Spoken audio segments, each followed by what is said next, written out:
I kept asking the question, is there more to life than what I'm seeing? Is there more to life than what the social environment is teaching me? How can I find more meaning, more purpose in my life, in my existence? Dr. Dragos Bratasanu grew up in Romania in the years after the fall of communism. Although he was drawn to various world religions, Christianity was not one of them. I saw people going through the motions of bowing down to the bones of the dead, of going up to light candles for Easter or Christmas, or growing up with the belief that you have to go through the priest if you want to go to the living God. But because of that, because of the religious environment I grew up in, I simply refused to have anything to do with Christianity. Instead, Dragos worshipped knowledge and education. While living in Germany, he received a PhD in satellite-based intelligence studies. I took the path of science, the path of engineering, because this is what the social context was showing me. You have to get a job, cling on to it as hard as possible for as many years as possible, and if you've made it all the way into retirement, you're successful. Dragos excelled in his career and received worldwide acclaim. He studied with NASA and was even featured in National Geographic magazine, but he still was empty inside. I investigated every, or almost every spiritual tradition around the world. Because I had put Christianity on the side, I did not want to read the black book with the cross on the cover. His journey took him from the frozen ice caps of the Arctic to the deepest jungles of the Amazon. Across 5 continents, Dragos searched.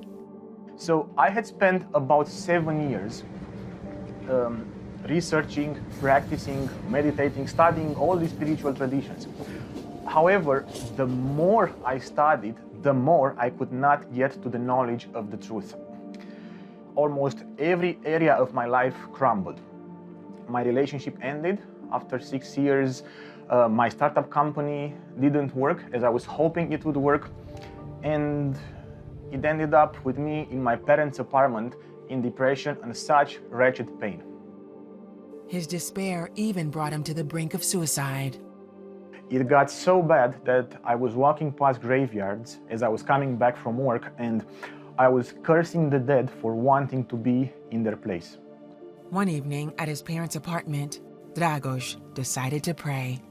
The pain was so intense, I just took my pillow and I cried out to God from the bottom of my heart, from the bottom of my being. I said, God, if you're real, I need you. You have to come to me because I just cannot do this anymore. Shortly after, he called a friend in Hawaii. I flew to Hawaii, and this friend of mine, who wasn't even a Christian, he doesn't believe in the Bible, he said to me, if you have the chance to read something by Catherine Kuhlman, just find the book and read, maybe it will help. I go online. The first book that showed up was called The Greatest Power in the World. I flipped through the pages of this book, and as I read the last row of the foreword that said, if you have not made that full surrender to Jesus Christ, do it now. When my eyes finished reading the sentence, I felt like an electric shock going through my heart, or as if I was struck by lightning. My knees buckled, I dropped the book in the sink, and I almost went down on the floor. When I got up, a second later, I was instantly healed of all guilt, shame, depression, and not only that, but in that moment, I knew that Jesus Christ is the truth. I had no mental understanding whatsoever about what this means, but I knew beyond any doubt that Jesus Christ is the truth. Dragos then received water baptism. For 4 months then, I repented of everything I had ever done. And the more I was repenting, the more I was opening up to the Heavenly Father, the more love He poured into me. Today, Dragos wants to show the world through his writing and speaking that science and faith need not be incompatible. The scientific communities have spent more than 40 years looking into near-death experiences.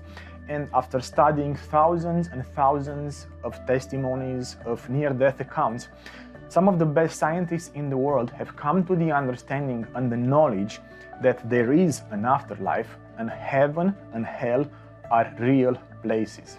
He also says he no longer worships knowledge, but instead the source of all knowledge, the one who has given his life meaning. The only thing that has purpose for me in this world right now is for him to be pleased with me.